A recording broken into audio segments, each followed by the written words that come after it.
ನಮಸ್ಕಾರ ಸ್ನೇಹಿತರೆ, ಭಕ್ತಿ ವೈಭವ ಯೂಟ್ಯೂಬ್ ಚಾನಲ್ಗೆ ತಮಗೆಲ್ಲರಿಗೂ ಸುಸ್ವಾಗತ. ಸ್ನೇಹಿತರೆ, ಇನ್ನೇನು ಹೋಳಿ ಹಬ್ಬ ಬಂದೇ ಬಿಡ್ತು. ಈ ದಿನದಂದು ಹುಣ್ಣಿಮೆ ಕೂಡ ಇದೆ. ಅಂದರೆ ಇದನ್ನು ಹೋಳಿ ಹುಣ್ಣಿಮೆ ಎಂದು ಕರೆಯುತ್ತಾರೆ. ಹೋಳಿ ಹುಣ್ಣಿಮೆಯ ದಿನ ಯಾಕೆ ನಾವು ಕಾಮದೇವನನ್ನು ದಹಿಸಬೇಕು, ಹಾಗೆ ಹೋಳಿ ಹುಣ್ಣಿಮೆಯ ಮಹತ್ವವೇನು, ಹಾಗೆ ಈ ವರ್ಷ ಹೋಳಿ ಹುಣ್ಣಿಮೆಯ ದಿನ ಮೊದಲ ಚಂದ್ರಗ್ರಹಣ ಬಂದಿದೆ ಅಂತಲೇ ಹೇಳ್ಬೋದು. ಹೌದು ಸ್ನೇಹಿತರೆ, ಈ ಒಂದು ಮೊದಲ ಚಂದ್ರಗ್ರಹಣ ಯಾವ ಸಮಯದಲ್ಲಿ ಶುರುವಾಗುತ್ತೆ, ಹಾಗೆ ಇದು ಎಷ್ಟು ನಿಮಿಷಗಳ ಕಾಲ ಸೂತಕ ಇರುತ್ತೆ ಅಂತ ವಿಡಿಯೋ ಮೂಲಕ ತಿಳ್ಕೊಳ್ಳೋದಕ್ಕಿಂತ ಮುಂಚೆ ದಯವಿಟ್ಟು ಚಾನಲನ್ನು ಸಬ್ಸ್ಕ್ರೈಬ್ ಮಾಡ್ಕೊಳ್ಳಿ.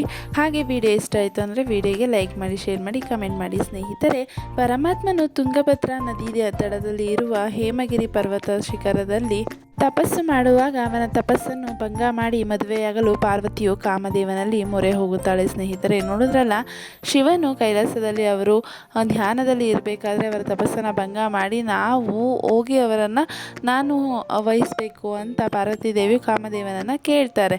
ಇದಿಷ್ಟು ಒಂದು ಕಥೆಯಾಗಿರುತ್ತೆ. ಹಾಗೆ ಇದನ್ನು ವಸಂತೋತ್ಸವ, ರಂಗಪಂಚಮಿ, ಫಗ್ಬಾ, ಡೋಲ್ ಯಾತ್ರಾ ಎಂಬ ಹೆಸರುಗಳಿಂದ ದೇಶದ ಎಲ್ಲೆಡೆ ಆಚರಿಸುತ್ತಾರೆ ಅಂತಲೇ ಹೇಳ್ಬೋದು. ಇತಿಹಾಸ ಕಾಲದಲ್ಲಿಯೂ ಹೋಳಿ ಹಬ್ಬ ಆಚರಣೆಯ ಬಗ್ಗೆ ಐತಿಹ್ಯಗಳು ದೊರೆತಿವೆ. ವಿಜಯನಗರದ ಅರಸರ ಕಾಲದಲ್ಲಿ ಹಾಗೂ ಅಹಮದನಗರದಲ್ಲಿ, ಮೇವಾರ ಮತ್ತು ಬುಂಡಿಯಲ್ಲಿರುವ ಚಿತ್ರಕಲೆಯಲ್ಲಿ ಈ ಹಬ್ಬ ಆಚರಣೆ ಕುರಿತ ಕುರುಹುಗಳು ದೊರೆತಿವೆ. ಭಾಗವತ ಪುರಾಣ ಮತ್ತು ವಿಷ್ಣು ಪುರಾಣದಲ್ಲಿಯೂ ಈ ಕುರಿತ ಮಾಹಿತಿ ತುಂಬನೇ ಉಲ್ಲೇಖ ಇದೆ ಅಂತಲೇ ಹೇಳ್ಬೋದು. ಪಾಲ್ಗುಣ ಹುಣ್ಣಿಮೆಯ ವೇಳೆಗೆ ಗಿಡಮರಗಳು ಚಿಗುರಿ ಹೂಗೊಂಚಲು ಮೂಡಿ ಹಸಿರಿನಿಂದ ಕಂಗೊಳಿಸುತ್ತಾ ಇರುತ್ತವೆ. ಇದು ವಸಂತವನ್ನು ಸ್ವಾಗತಿಸುವ ಮುನ್ಸೂಚನೆ ಕೂಡ. ಈ ಸಮಯ ರಾಜ ಮಹಾರಾಜರು ಕೌಮುದಿ ಮಹೋತ್ಸವ ಆಚರಿಸ್ತಾ ಇರ್ತಾರೆ. ಇದು ಶೃಂಗಾರ ರಸಕ್ಕೆ ಪೂರಕ ಕೂಡ ಅಂತಲೇ ಹೇಳ್ಬೋದು. ಆಗ ಸಂಗೀತ ಮತ್ತು ನೃತ್ಯ, ನಾಟಕಾಭಿನಯ ರಾಜ ಅರಮನೆಯಲ್ಲಿ ಏರ್ಪಾಟಾಗ್ತಾ ಇರುತ್ತೆ. ಇದು ಸಾಮೂಹಿಕ ಉತ್ಸವ ರೂಪವನ್ನು ಪಡೆದಿತ್ತು ಅನ್ನೋ ಒಂದು ಇತಿಹಾಸ ಕೂಡ ತಿಳಿಬೋದು ನೀವು. ಹಾಗೆ ಪರಮಾತ್ಮನ ತಪಸ್ಸು ಭಂಗ ಮಾಡಲು ಪಾರ್ವತಿ ಕಾಮದೇವನ ಮೊರೆ ಕೂಡ ಹೋಗಿರ್ತಾಳೆ. ಅಂದರೆ ಹೋಳಿ ಹಬ್ಬ ಕುರಿತಂತೆ ಎರಡು ದೃಷ್ಟಾಂತಗಳು ಬಳಕೆಯಲ್ಲಿದೆ ಅಂತಲೇ ಹೇಳ್ಬೋದು. ಶಿವರಾತ್ರಿ ಅಮಾವಾಸ್ಯೆಯಿಂದ ಹೋಳಿ ಹುಣ್ಣಿಮೆಗೆ 15ರಿಂದ 20 ದಿನಗಳ ಕಾಲ ಅಂತರವಿರುತ್ತೆ. ಪರಮಾತ್ಮನು ತುಂಗಭದ್ರಾ ನದಿಯ ದಡದಲ್ಲಿ ಇರುವ ಹೇಮಗಿರಿ ಪರ್ವತ ಶಿಖರದಲ್ಲಿ ತಪಸ್ಸು ಮಾಡುವಾಗ ಅವನ ತಪಸ್ಸನ್ನು ಭಂಗ ಮಾಡಿ ಮದುವೆಯಾಗಲು ಪಾರ್ವತಿಯು ಕಾಮದೇವನಲ್ಲಿ ಮೊರೆಯನ್ನು ಹೋಗ್ತಾಳೆ. ಆಗ ವಿಷ್ಣುವಿನ ಅಪ್ಪಣೆಯಂತೆ ಕಾಮದೇವನು ತನ್ನ ಸೈನ್ಯ ಸಮೇತ ಶಿವನಿದ್ದ ಸ್ಥಳಕ್ಕೆ ಬಂದು ತನ್ನ ಬಾಣಗಳಿಂದ ತಪೋಭಂಗಗೊಳಿಸುತ್ತಾನೆ. ಇದರಿಂದ ಕೋಪಗೊಂಡ ಶಿವನು ತನ್ನ ಉರಿಗಣ್ಣಿನಿಂದ ಕಾಮನನ್ನು ಸುಟ್ಟು ಭಸ್ಮ ಮಾಡುತ್ತಾನೆ. ಗಂಡನನ್ನು ಕಳೆದುಕೊಂಡ ರತಿಯನ್ನು ಸಮಾಧಾನಪಡಿಸುವುದರ ಜೊತೆಗೆ ಪಾರ್ವತಿಗೆ ಕಷ್ಟವಾಗ್ತಾ ಇರುತ್ತೆ.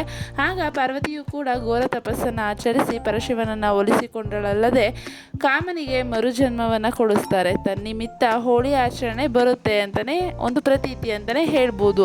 ನೋಡಿದ್ರಲ್ಲ, ಹೋಳಿ ಹುಣ್ಣಿಮೆ ಯಾಕೆ ಬರುತ್ತೆ ಅನ್ನೋ ಒಂದು, ಹಾಗೆ ಕಾಮದಹನ ಕೂಡ ಯಾಕೆ ಆಗುತ್ತೆ ಅನ್ನೋದು ನಿಮಗೆ ಕತೆ ಮೂಲಕ ತಿಳ್ಕೊಂಡ್ರಿ. ಹಾಗೆ ಹಿರಣ್ಯಕಶ್ಯಪನ ತಂಗಿ ಹೋಲಿಕಾ ತನಗೆ ಬೆಂಕಿಯಿಂದ ಮರಣ ಬಾರಬಾರದೆಂದು ವರವನ್ನು ಪಡೆದಿರ್ತಾರೆ. ಇದನ್ನು ಹಿರಣ್ಯಕಶಿಪು ತನ್ನ ಮಗ ಪ್ರಹ್ಲಾದನನ್ನು ಪರಿವರ್ತಿಸಲು ಎಲ್ಲ ಪ್ರಯತ್ನಗಳನ್ನು ಮಾಡಿ ಸೋತಾಗ ತನ್ನ ತಂಗಿಯ ತೊಡೆಯ ಮೇಲೆ ಕುಳ್ಳಿರಿಸಿ ಸುತ್ತಲೂ ಅಗ್ನಿಯನ್ನು ಉರಿಸಲು ಆ ಅಗ್ನಿಯಲ್ಲಿ ಹೋಲಿಕಾ ತನ್ನ ರಾಕ್ಷಸಿ ಪ್ರವೃತ್ತಿಯಿಂದ ಆಹುತಿಯಾಗ್ತಾಳೆ. ಆಗ ತನ್ನ ಭಕ್ತಿಯಿಂದ ಪ್ರಹ್ಲಾದ ಭಗವಂತನಿಂದ ರಕ್ಷಿಸಲ್ಪಡ್ತಾರೆ. ಅವಳ ನೆನಪಿಗೆ ಹೋಳಿ ಹಬ್ಬ ಕೂಡ ಆಚರಣೆ ಬಂತೆಂದು ಹೇಳ್ತಾರೆ. ಇನ್ನೂ ಒಂದು ಕತೆ ನೋಡಿದ್ರೆ ಈ ರೀತಿ ಇರುತ್ತೆ. ಹಾಗೆ ಇಂದು ಕಾಮನ ಪ್ರತಿಷ್ಠಾಪನೆ ಹಾಗೆ ಗ್ರಾಮೀಣ ಪ್ರದೇಶದಲ್ಲಿ ಬಹಳ ವಿಜೃಂಭಣೆಯಿಂದ ಜರುಗುತ್ತೆ. ಊರಿನ ಪ್ರತಿ ಓಣಿ ಗಲ್ಲಿಗಳಲ್ಲಿ ಒಂದೊಂದು ನಿಗದಿತ ಸ್ಥಳದಲ್ಲಿ ಕಾಮನ ಕಟ್ಟೆ ಎಂಬ ಸ್ಥಳದಲ್ಲಿ ರತಿಮನ್ಮಥರ ಮೂರ್ತಿಗಳನ್ನು ಪ್ರತಿಷ್ಠಾಪನೆ ಮಾಡ್ತಾರೆ. ಈ ಸಂದರ್ಭ ವಯಸ್ಸಿನ ಭೇದವಿಲ್ಲದೆ ಹಲಗೆ ಬಾರಿಸುತ್ತಾ ಕಾಮಣ್ಣನ ಕಟ್ಟುವ ಕರಿಬಿದರ ಸವರುತ್ತಾ ಕಾಮಣ್ಣನಿಗೆ ಬಾಸಿಗ ಕಟ್ಟುವ ನಮ್ಮ ಕಾಮ 2 ದಿವಸ ಇರಲಿಲ್ಲೋ ಎಂದು ಲಬಲಬೋ ಎಂದು ಹೊಯ್ಕೊಂಡು ಈ ಆಚರಣೆಯನ್ನು ಒಂದು ವಿಶಿಷ್ಟ ರೀತಿಯಲ್ಲಿ ನಡೆಸ್ಕೊತಾರೆ. ಇಲ್ಲಿ ಅಶ್ಲೀಲತೆಯಂತಹ ಪದಗಳು ಬಳಕೆಯಾದರೂ ಕೂಡ ಕಾಮ ಮತ್ತು ರತಿಯರ ಸ್ವಭಾವ ಗುಣಗಳನ್ನು ಹೊಗಳುತ್ತಾ ಗಂಡು ಹೆಣ್ಣು ವೇಷ ಧರಿಸಿ ಸವಾಲ್ ಜವಾಬ್ ಪ್ರೀತಿ ಪದಗಳನ್ನು ಹೇಳುತ್ತಾ ಖುಷಿಯಿಂದ ಗಂಡಸರು ಆಚರಿಸುವ ಈ ಹೋಳಿ ಕಾಮನನ್ನು ಕೂಡಿಸಿ ಮನೆಯಲ್ಲಿ ಸಿಹಿ ಅಡಿಗೆ ಮಾಡಿ ನೈವೇದ್ಯ ಮಾಡಿ ಮರುದಿನ ಕಟ್ಟಿಗೆಯ ಮೇಲೆ ಕಾಮನನ್ನು ಕುಳ್ಳಿರಿಸಿ ದಹನ ಮಾಡುವ ಮೂಲಕ ಹಬ್ಬವನ್ನು ಆಚರಣೆ ಮಾಡ್ತಾರೆ.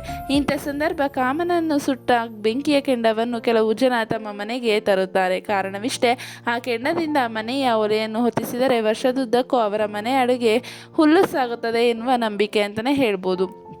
ಅಷ್ಟೇ ಅಲ್ಲ, ಆ ದಿನ ಹೋಳಿಗೆ ಮಾಡುತ್ತಾರೆ. ಅದನ್ನು ಹೆಂಗಸರು ಹೇಳುವ ರೀತಿ ಹೇಗೆಂದರೆ, ಹೊಯ್ಕೊಂಡ ಬಾಯಿಗೆ ಹೋಳಿಗೆ ತುಪ್ಪ ಎಂದು ಚೇಷ್ಟೆ ಮಾಡಿ ತಿಂತಾರೆ ಅಂತಲೇ ಹೇಳ್ಬೋದು. ಇನ್ನು ಕೆಲವು ಈ ಕಾಮನ ಬೆಂಕಿಯಲ್ಲಿ ಕಡಲೆ ಹುರಿದುಕೊಳ್ತಾರೆ. ಈ ಕಡಲೆ ತಿಂದರೆ ಬಾಯಿಯಲ್ಲಿನ ಹಲ್ಲುಗಳು ಗಟ್ಟಿಯಾಗುತ್ತವೆ ಎಂಬ ನಂಬಿಕೆ ಇರುತ್ತೆ.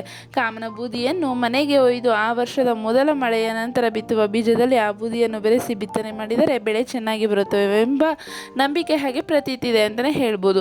ಇದಾದ ನಂತರ ಕಾಮ ಸತ್ತ 5 ದಿನಕ್ಕೆ ಮಳೆಯಾಗುತ್ತೆ. ಹೌದು ಸ್ನೇಹಿತರೆ, ಕಾಮದಹನ ಸಂದರ್ಭ ತೆಂಗಿನಕಾಯಿಯನ್ನು ಕಾಮನ ತಲೆಯನ್ನು ಗುರಿಯಾಗಿಸಿಕೊಂಡು ಎಸೆಯುತ್ತಾರೆ. ಆಗ ಅವರ ರುಂಡವು ಯಾವ ದಿಕ್ಕಿನತ್ತ ಬೀಳುತ್ತದೆಯೋ ಆ ದಿಕ್ಕಿನಲ್ಲಿ ಮಳೆ ಬೆಳೆ ಬಹಳ ಆಗುತ್ತೆ ಅನ್ನೋದು ವಾಡಿಕೆ ಅಂತಲೇ ಹೇಳ್ಬೋದು. ಕಾಮ ಸತ್ತ 5 ದಿನಕ್ಕೆ ಮಳೆಯಾಗುತ್ತೆ, ಅದು ಕಾಮಣ್ಣನ ಬೂದಿ ತೋರಿಸುತ್ತೆ. ಹಾಗೆ ಅದು ಕಾಮನ ಕಣ್ಣೀರು ಎಂಬುದು ಅಂದರೆ ಗ್ರಾಮೀಣ ಜನರ ನಂಬಿಕೆ ಅಂತಲೇ ಹೇಳ್ಬೋದು. ಕಾಮನನ್ನು ಸುಟ್ಟು ಅವನ ಬೂದಿಯನ್ನು ವಿಭೂತಿಯಂತೆ ಹಣೆಗೆ ಧರಿಸುವುದು ಕೂಡ ಮನದ ಕೆಟ್ಟ ಕಾಮನನ್ನ ಜ್ಞಾನ ಚಕ್ಷುವಿನಿಂದ ಸುಟ್ಟು ಬುಟ್ಟಿಡುವುದು ಶಿವನ ಸಾಕ್ಷಾತ್ಕಾರದ ಸಾಧನ ಅಂತಲೇ ಹೇಳ್ಬೋದು. ನಮ್ಮ ಆಸೆ ಆಕಾಂಕ್ಷೆಗಳಲ್ಲಿ ಧರ್ಮ ಸೂಕ್ಷ್ಮ ದರ್ಶನ ಕಾಣಿಕೆ ಇದ್ದು ಅಂತರಂಗ ಮತ್ತು ಬಹಿರಂಗ ಶುದ್ಧಿಯಿಂದ ಶರೀರ ಪವಿತ್ರತೆಯನ್ನು ಪಡೆಯಬೇಕು. ಇದು ವಿಭೂತಿ ಧಾರಣೆಯ ಮೂಲಕ ಆಗಬೇಕು. ಅದು ಕಾಮದಹನದ ಮೂಲಕ ಅಂತಲೇ ಹೇಳ್ಬೋದು. ಶಿವನ ಹಣೆ ಎಂದರೆ ಜ್ಞಾನಚಕ್ಷು, ಕಾಮ ಎಂದರೆ ಕೆಟ್ಟ ಆಸೆ. ಕೆಟ್ಟ ಆಸೆಯನ್ನು ಜ್ಞಾನಚಕ್ಷುವಿನಿಂದ ಸೂರ್ಯನಿಂದ ಸುಟ್ಟು ಉತ್ತಮ ಸಂಸ್ಕಾರ ಹೊಂದುವುದಾಗಿದೆ.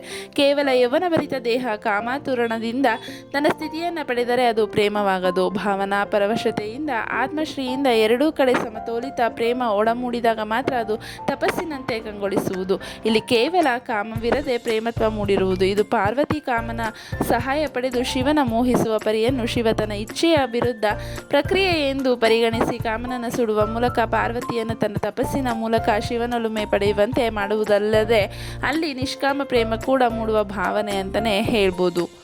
ಶಿವನನ್ನು ಸಾಕ್ಷಾತ್ಕರಿಸಿಕೊಳ್ಳಲು ನಮ್ಮ ಪ್ರಣಯದ ಆಸೆ ಆಕಾಂಕ್ಷೆಗಳನ್ನೆಲ್ಲ ಮೊದಲು ಸುಡಬೇಕು. ಕಾಮವು ಪ್ರೇಮವಾಗಿ ಶಿವರತಿಯಾಗಬೇಕು, ಬಹಿರಂಗ ಶುದ್ಧೀಕರಣವಾಗಬೇಕು.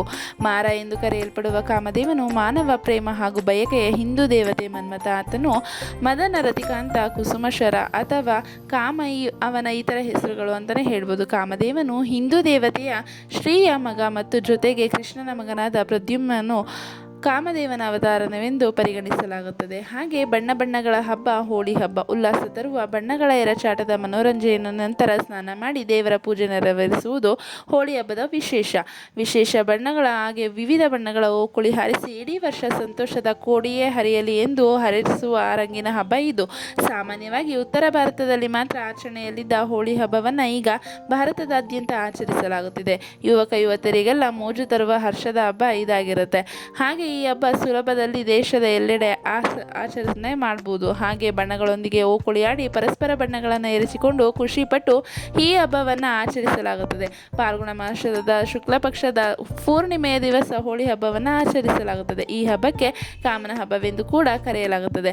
ಹಾಗೆ ಹರ್ಷ ತರುವ ಬಣ್ಣಗಳ ಹಬ್ಬ ಅಂತಲೇ ಹೇಳ್ಬೋದು. ಕಾಮನ ಹಬ್ಬವೆಂದು ಕರೆಯಲ್ಪಡುವ ಹೋಳಿ ಆಚರಣೆ ಹಿಂದೆ ಒಂದು ಕತೆ ಇದೆ ಅಂತಲೇ ಹೇಳ್ಬೋದು. ಆ ಕಥೆಯನ್ನು ನೀವು ಈಗಾಗಲೇ ತಿಳ್ಕೊಂಡಿದ್ದೀರಾ. ಹಾಗೆ ಮನ್ಮಥನು ಕೂಡ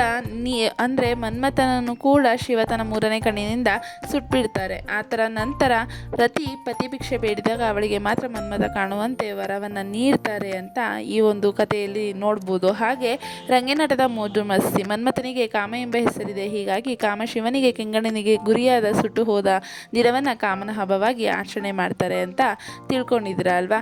ನೋಡಿದ್ರಲ್ಲ ಸ್ನೇಹಿತರೆ, ನೀವು ಈ ದಿನ ಏನಾದ್ರೂ ನಮ್ಮ ರಾಜ್ಯದಲ್ಲಿ ದಕ್ಷಿಣ ಕರ್ನಾಟಕದಲ್ಲಿ ಒಂದು ಹಲವೆಡೆ ಹೋಳಿಯ ವಿಶೇಷ ಆಚರಣೆ ಇದೆ. ಊರ ದೇವಸ್ಥಾನದ ಮುಂದೆ ಹೋಳಿ ಹುಣ್ಣಿಮೆಯ ಸಾಯಂಕಾಲ ಹೋಳಿಯನ್ನು ಹೊತ್ತಿಸಲಾಗುತ್ತದೆ. ಹೋಳಿ ಎಂದರೆ ಕಾಮನ ಪ್ರತಿರೂಪ. ಇದನ್ನು ಔಡಲ ಗಿಡ, ತೆಂಗಿನ ಗಿಡ, ಅಡಕೆ ಗಿಡ ಅಥವಾ ಕಬ್ಬನ್ನು ಮಧ್ಯ ನಿಲ್ಲಿಸಿ ಅದರ ಸುತ್ತಲೂ ಬೆರಣಿ ಮತ್ತು ಒಣಕಟ್ಟಿಗೆಗಳನ್ನು ಕಟ್ಟಿ ಸುಲಭವಾಗಿ ದಹನವಾಗುವ ರೀತಿಯಲ್ಲಿ ರಚಿಸಲಾಗಿರುತ್ತದೆ ಅಂತಲೇ ಹೇಳ್ಬೋದು. ಇನ್ನೇನು ನೈವೇದ್ಯ ನೀಡಿ ಮುಖಂಡ ಪೂಜೆ ಮಾಡಿ ಹೋಳಿಯನ್ನು ಹೊತ್ತಿಕೊಂಡಾಗ ಸುತ್ತ ಪ್ರದಕ್ಷಿಣೆ ಹಾಕಿ ನಂತರ ಪ್ರಸಾದ ರೂಪದಲ್ಲಿ ತೆಂಗಿನಕಾಯಿ, ಹಲಸು ಮುಂತಾದ ಹಣ್ಣುಗಳನ್ನು ಹಂಚಲಾಗುತ್ತೆ ಅಂತಲೇ ಹೇಳ್ಬೋದು. ಹಾಗೆ ನಮಗೆ ಚಂದ್ರಗ್ರಹಣ ಶುರುವಾಗಿದೆ. ಮಾರ್ಚ್ 3ನೇ ತಾರೀಕು 20 ನಿಮಿಷಗಳ ಕಾಲ ಭಾರತದಲ್ಲಿ ಕೂಡ ಗೋಚರವಾಗ್ತಾ ಇದೆ. ಹಾಗೆ ಇದು ಸೂತಕದ ಕಾಲ ಎಂದು ಪರಿಗಣಿಸಲಾಗುತ್ತದೆ. ಸೂತಕದ ಕಾಲ ಮುಗಿದ ನಂತರ ಅಂದರೆ ಸಂಜೆ 6ರಿಂದ 6:30 ಒಳಗಡೆ 6:30ವರೆಗೂ ಸೂತಕ ಇರುತ್ತೆ. ಅದಾದಮೇಲೆ ನೀವು ಸ್ನಾನ ಮಾಡಿ ನೀವು ದೇವರಿಗೆ ಪೂಜೆಯನ್ನು ಮಾಡಿ ತಮ್ಮ ಪ್ರಾರ್ಥನೆ ಸಲ್ಲಿಸಿದ್ದೇ ಆಗಿದ್ದಲ್ಲಿ ನಿಮಗೆ ದೇವರು ಒಳ್ಳೇದು ಮಾಡ್ತಾನೆ ಅಂತಲೇ ಹೇಳ್ಬೋದು. ಸ್ನೇಹಿತರೆ, ನೋಡಿದ್ರಲ್ಲ ಹೋಳಿ ಹಬ್ಬದ ಮಹತ್ವ. ಹಾಗೆ ಕಾಮನನ್ನು ಏಕೆ ಸುಡ್ತಾರೆ?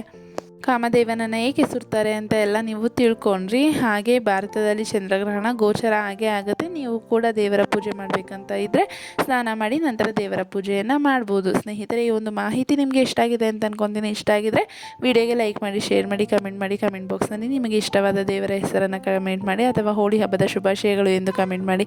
ದಯವಿಟ್ಟು ಚಾನಲನ್ನು ಸಬ್ಸ್ಕ್ರೈಬ್ ಮಾಡ್ಕೊಳ್ಳಿ. ವಿಡಿಯೋ ವೀಕ್ಷಿಸಿದ್ದಕ್ಕಾಗಿ ಧನ್ಯವಾದಗಳು.